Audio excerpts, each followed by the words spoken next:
anything you want to mention on the act or anything? Sure, yeah, happy to. Well, excited. We were excited to obviously table Working for Workers for ACT. I'm excited to jump into this new portfolio. This is my 6th week on the job. It's been busy. As you know, everyone here, the schools that Premier Ford's committed to, the hospitals that we need, the highways like 413 Bradford Bypass. They're not going to build themselves because we wish them to. They're going to build themselves because men and women get up each and every day and do that. We also have so many other jobs, from engineering to nurses, doctors, that need to go filled in the healthcare system and beyond.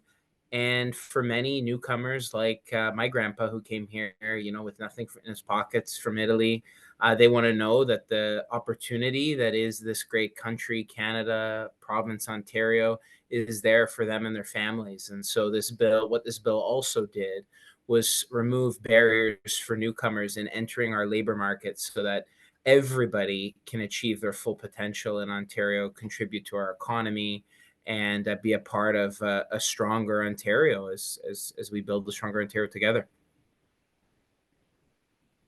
Okay, perfect. Well, on that, I can jump right into questions. First, I'll start with Sarah at VIP 51.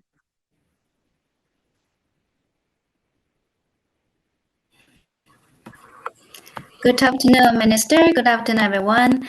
So my question is about Ontario Immigrant Nominee Program. So our government is proposing changes that will increase international students in Ontario eligible to apply to the OIMP by revising eligible requirement for hundreds of one-year college certificate program. So our question is, what's the target of OIMP's immigrant level for the next few years? And does the government have a specific plan to select more candidates from these one-year college certificate program? Thank you. Thank you so much, Sarah. I really appreciate it. Great question. So first and foremost, we want to remove barriers. And, it's crazy to me that an international student studying gerontology, geriatric care at Conestoga College would be denied the ability to work after that a certificate. And that's crazy. So we've removed barriers to allow more to work in the field in which they're studying in here in Ontario. Secondly, to your point about what this means, I mean, we know, and I've long said, the Ontario Immigrant Nominee Program, we process applications in 90 days, approximately 90 days. I hope to soon make a strong announcement on that to even expedite it even more. And we've long wanted more allocation. Ontario Immigrant Nominee Program is our strongest tool to bring economic immigrants, folks who will contribute to our economy, into Ontario. It's so valuable. We need those people. And so our current allocation is 16,500. And we're hoping to increase that number. Sarah, of course, I hope to be able to circle back with you in the coming weeks, actually, to be able to indicate a higher number than that. But our current allocation that we're working towards, and we will exceed and meet that application, is 16,500. That number, I should say. Okay, thank you so much. Perfect. Next, I'm going to go to Tarandeep with PTC Punjabi. Hello, Minister. This is Tarundeep Singh from PTC Punjabi. Hi, Tarundeep. How are you? I'm fine. How are you? Good, thanks.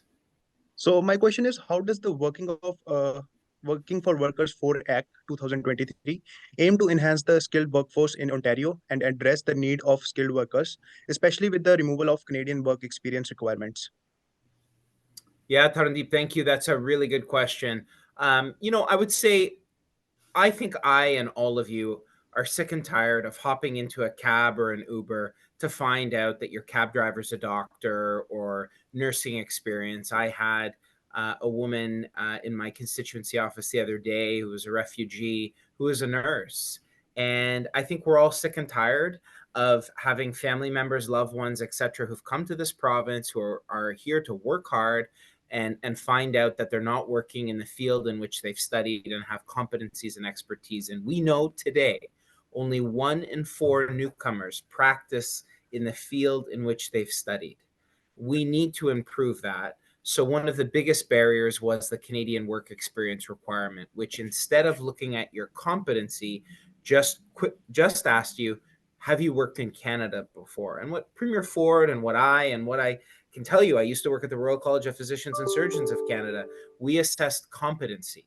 And that's what should lead the day is, are you competent to do the work in which you've studied? And look, even if there's a delta, there's a course or two you need to take, we've got a program for that as well. Of course, Premier Ford announced a historic skills development fund, almost $1 billion. So by removing Canadian work experience, we're going to get more people practicing in the field in which they've studied. And I hope to report back to you all within the year and say that 1 in 4 has improved to 2 or 3, if not 4 in 4, are practicing in the field in which they have expertise. Thank you, Minister. Okay. Thank you. Thank you. Next, I'm going to go to Nuno with Correa de Mana. Hello, Minister David Piccini. Hello, Shannon. Hello, everyone. Minister, nice talk to you again. With regard to the Workers for Act, what changes will benefit immigrants who come to work in Canada? Thank you so much. Thank you. I appreciate that. Good question again, Nuno. And I think, there's a few things.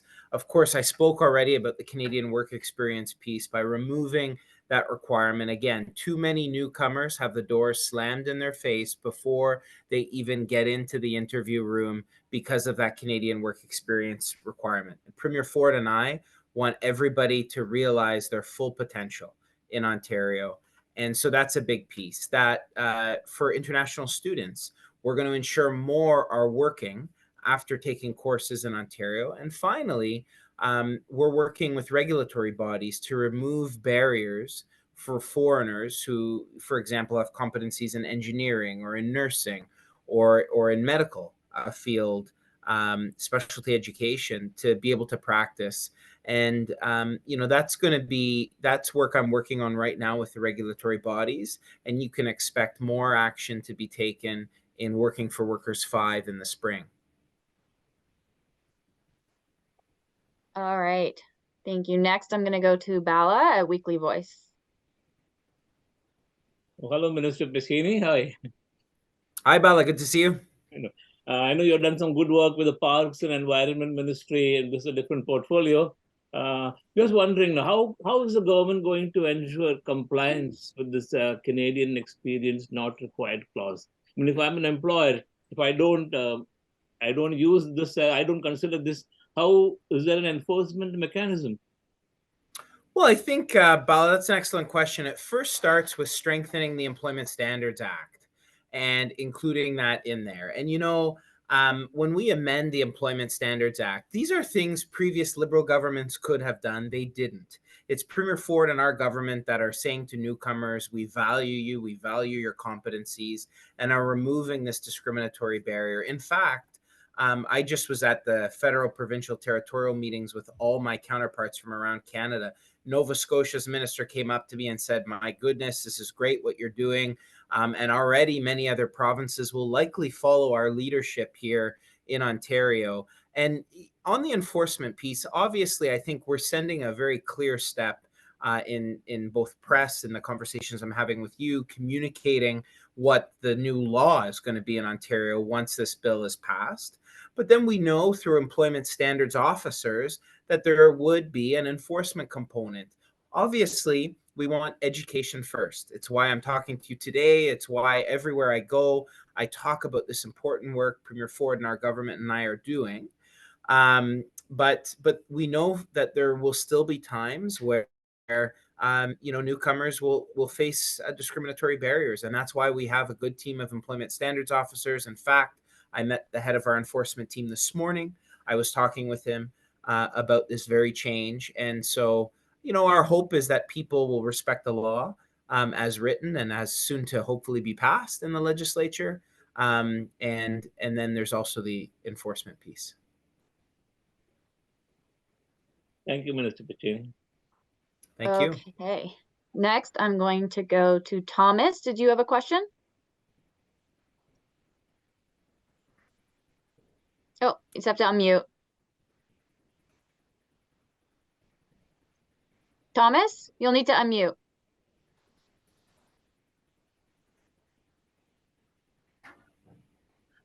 Yeah, thank you very much. I'm not familiar with those machines. I used to write with 2 fingers, still I remain. Minister, young people are coming to our country, dreaming the Canadian dream. They want to succeed, to get a job, a good job, and succeed. Some of them are finishing universities or other institutions. And then 2 years later, they have to leave the country. Well, by any means, under the common sense, this is unacceptable. The Canadian public pays the money for them to study, and then we send them back wherever they are coming from because they are unable to stay here.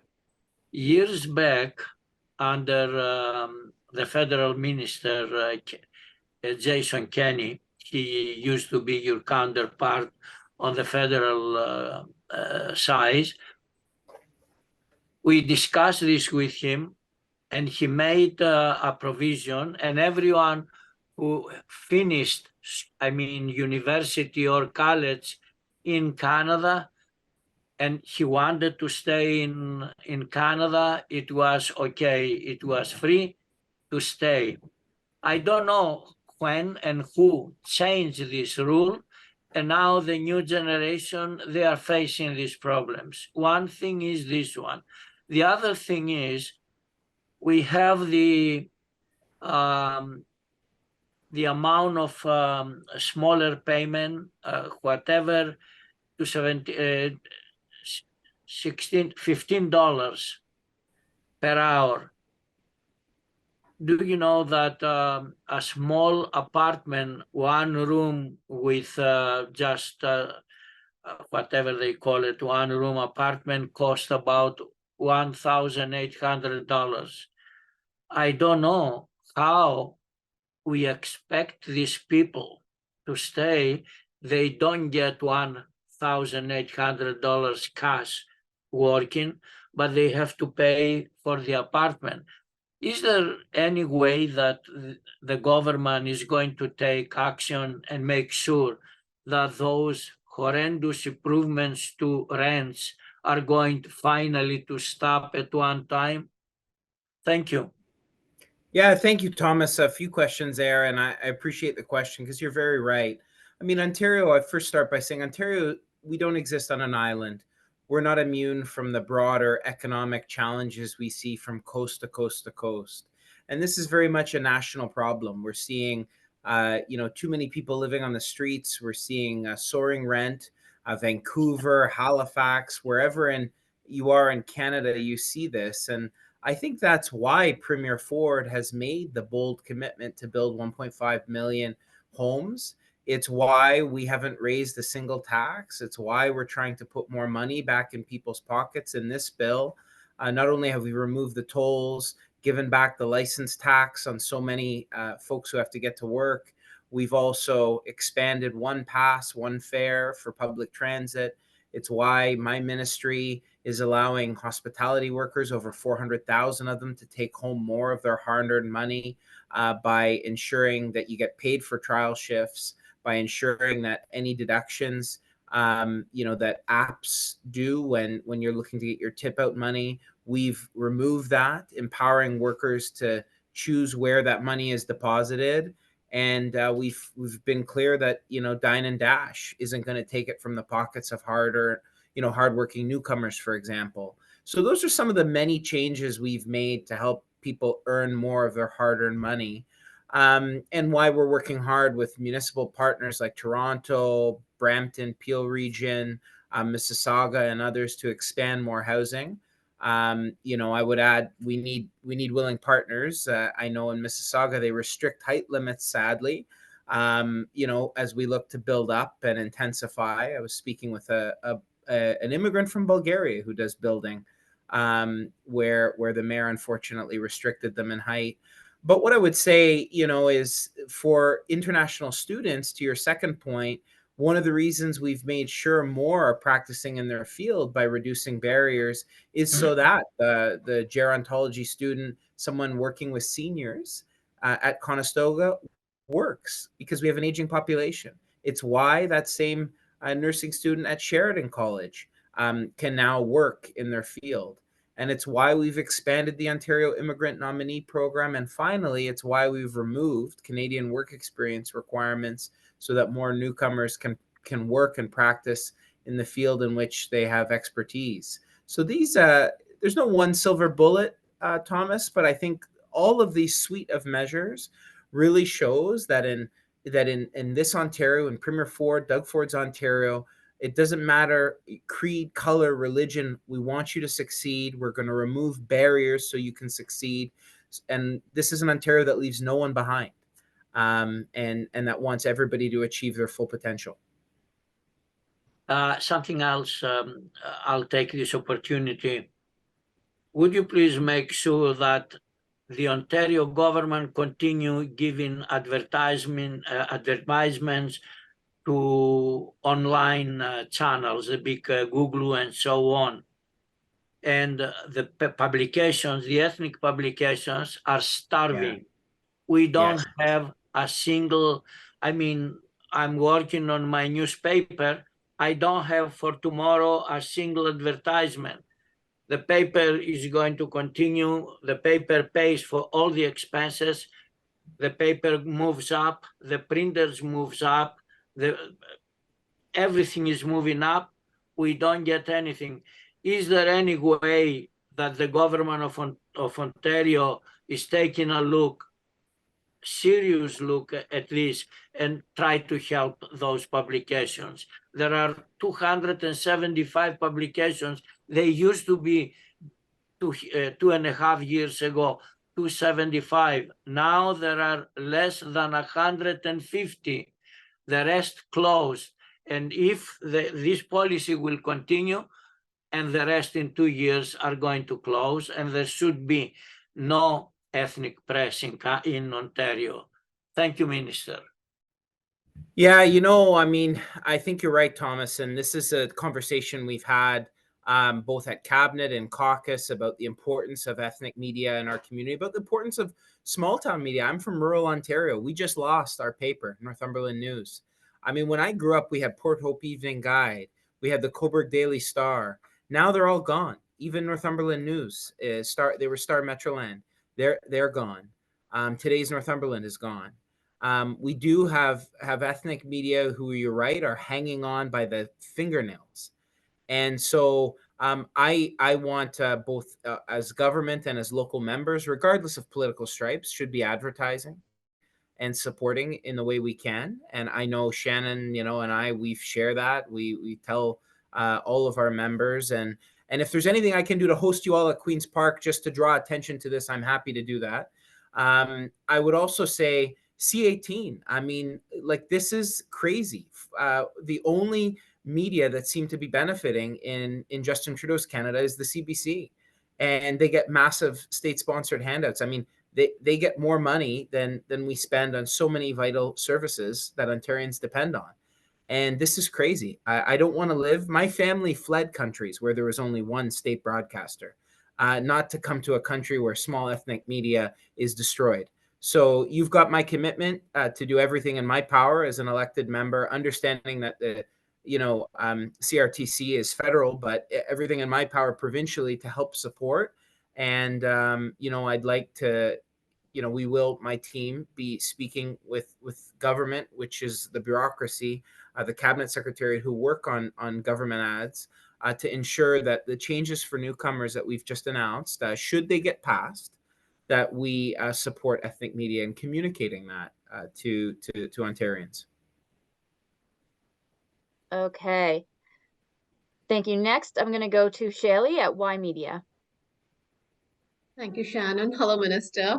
I hope you have I know you must be having a very busy day. So, quick question, and this Yes. question is going to have two parts. So, according to the new legislation, the employers are supposed to give out more information, but the concern here is giving out more information and details about a job cannot guarantee parity. How will you ensure that happens? Secondly, when it comes to workplace harassment, especially focusing on women, indigenous women, or women of color, it's very difficult at a personal level for them to have that courage or the confidence that when they are reporting the issue, their privacy will not be leaked or will not be jeopardized.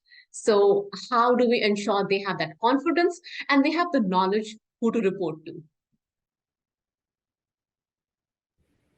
Yeah, that's a really Shelly, that's a really important question, and I'm glad you mentioned this. Um, I'll first start on salary range disclosure. That first question that you asked, I think if there was a one silver bullet for pay equity, uh, I would suggest that politicians and public policymakers would take that.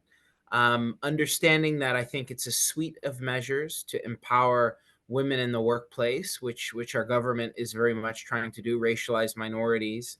That one of the important tools to do that, I'm not here suggesting to you or anyone that the job is done. I'm saying this is an important starting point, and if workers want me to do more, I'm absolutely going to do more. But I think this is an important piece. We'll be one of the first jurisdictions in North America to require salary range disclosure. And some of the conversations we're having, obviously, there's got to be some guardrails on it because you're not going to say between $0 and $500,000. That defeats the purpose of what we're trying to do here. We know that it is an important contributor to tackling pay equity, but still, there's without question longstanding issues. I was just, as I mentioned this morning, with our Prevention Council, but also with Ellis Dawn, talking to them as a major construction player on steps they're taking to empower women and racialized minorities in the construction space. I would also just pivot to Working for Workers 3, which just passed, on having women, just common sense things like bathroom. I was at Toronto Region Board of Trade, and the number of women there nodding their heads when we said, stories of tradeswomen who were walking 500 meters to go to a washroom. I mean, this is crazy. Personal protective equipment, occupational health and safety is number one. When a worker goes to work, their family wants to know that they're going to come home and open that door. Mom's home, dad's home, just as they left in the morning. And so personal protective equipment for properly fitting PPE for women, that's been a big game changer. And you know what? Our results speak for themselves. Statistically, we've seen a 30% increase in women apprenticeships. We've seen a 136% increase in women in building trades. This has been great. And I think thanks to skills development, just to close on the broader racialized minorities, programs like Hammerheads that we're supporting in the trades. I went there and I saw a bunch of young students, and I said to them, as the grandson, I remember speaking to my grandparents, what do you want to be when you grow up? And I said I was interested in journalism or politics. And they said, why don't you want to be a doctor or a lawyer? And how many stories is that, like, for immigrant grandchildren, children? And that's all the kids laughed because that was their parents. But they're all in the trades. And a young boy whose family came from Pakistan, a Hani, who's now an ambassador of Hammerheads program, he said to me, Dave, I now am, can potentially run my own business. He's now working with Hammerheads, but he has a home. He provides for his 3 children and his family. And we're breaking down barriers in Thorncliffe Park, in historically socioeconomically marginalized communities. We're breaking down barriers and lifting people up. And that's really what it's about, is lifting people up to achieve their full potential.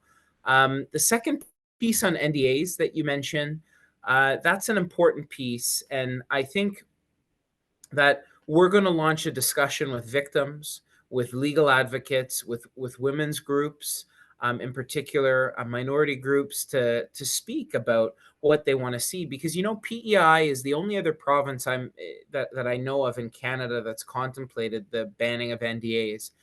There are a couple caveats. there are some cases where victims, be it a man or a woman, most predominantly it's women and racialized minorities, want to keep their personal information confidential, and they want to maintain privacy. So there are some instances, for example, in the law, I don't want to presume what the law would be. We're going to have consultations. This is going to go to committee where, many people will come to committee and speak. But there are some caveats where if the victim requests an NDA, then maybe you would have an NDA. Those are ways to protect. There's also privacy laws to protect one's personal privacy. And so what I'm signaling to Ontarians is I'm looking at banning them, and that this is going to start an important provincial discussion. And then you can expect me to track back in the spring through Working for Workers 5 on more steps on this. But we have to have a conversation with victims, with the legal community. 94% of the Ontario Bar Association, if I'm not mistaken, said that we should be looking at this. So we're doing exactly as many in the legal community feel we should be doing. But we are having an important provincial discussion on it. Yeah, thank you. No, definitely. The conversation is definitely headed in the right direction. Thank you so much. Thank you. All right. And I think this is our last question. I'll just, Logan at Youth Day and Newspaper, did you have a question? Logan, you'll have to unmute. Logan, unmute. Yeah, thank you, Minister. I was listening to you, and yeah, your comments are very important. And 1 second. So I just joined, and I'm so sorry for joining late. And our President, Mr. Thomas Saras, is here. I'll get some information from him, and I will do a coverage, Minister. Thank you. Okay, thank you, Logan. So I think Thank with you. that, Minister, I will just pass it if you have any Oh, there's final. one more question, Bala. Bala, go ahead. Yeah, Minister Piccini, do you expect any opposition from the Liberals or the NDP to this act? Yeah, that's a good question. What I will say, as the Premier's always said, a good idea, he doesn't care the political stripe, what color you are, party color, I should say, that you affiliate with. A good idea is a good idea. And I would say that even my opposition critics, they've even supported many measures that we've seen in Working for Workers. In fact, in early debates, I kicked off debates last week on this bill, and many opposition members were very supportive. I can't speak for where the independent party Liberals are going to go on this. It was more the NDP. But I hope that they will support this. I've always said I welcome criticism. I welcome the important role that the opposition play in the legislature to challenge us, to make sure we're implementing good public policy. We're not always going to agree 100% of the time. That's okay. But I welcome being challenged. And I will say, just to give you an indication of, does that criticism and challenge matter? Under Premier Ford, we have passed more private members' bills of members of the opposition than any other government in modern history. And that really speaks to the leadership and the bipartisan nature of Premier Ford, and how we're willing both, to acknowledge we're not perfect, where we make mistakes, but also to listening to the members of the opposition. And I think when we work together, Ontarians are well served, and we have a premier that's willing to do that. Yeah. Thank you, Doug. Thank you, Minister Piccini. Thanks. Thank you. All right. So with that, I will pass it back to the minister if you have any final words, and then we can log off for the afternoon. Yeah, I just wanted to say, to close, we've taken steps for newcomers to reduce barriers so that newcomers can find meaningful, fulfilling careers. We've taken big steps for hospitality workers, over 400,000 in the province of Ontario. We're keeping more money in workers' pockets with things like the pay scale measures, removing unpaid trial shifts, making sure workers have a say in where their tip money's going, and protecting the most vulnerable as well, with starting a very important provincial discussion on NDAs. And this is just Working for Workers 4. We're going to be introducing new legislation, Working for Workers 5, and I'm looking forward to working with all of you and Ontarians to make sure that we have workers' backs, and that Ontario and an economy that doesn't work for workers doesn't work at all. So I'm really looking forward to working with everyone in this new role, and I'm always just a phone call away if you have any questions, want to come to Queen's Park, or hope to see you out and about in and around Ontario. Thanks for having me. All right, thank you. And if anybody has any more questions, feel free to reach out. And if you need the recording, just let me know. I have it for you. All right, thank you. Thank you, Minister. Thanks, everyone. Bye. Thank you so much. Bye.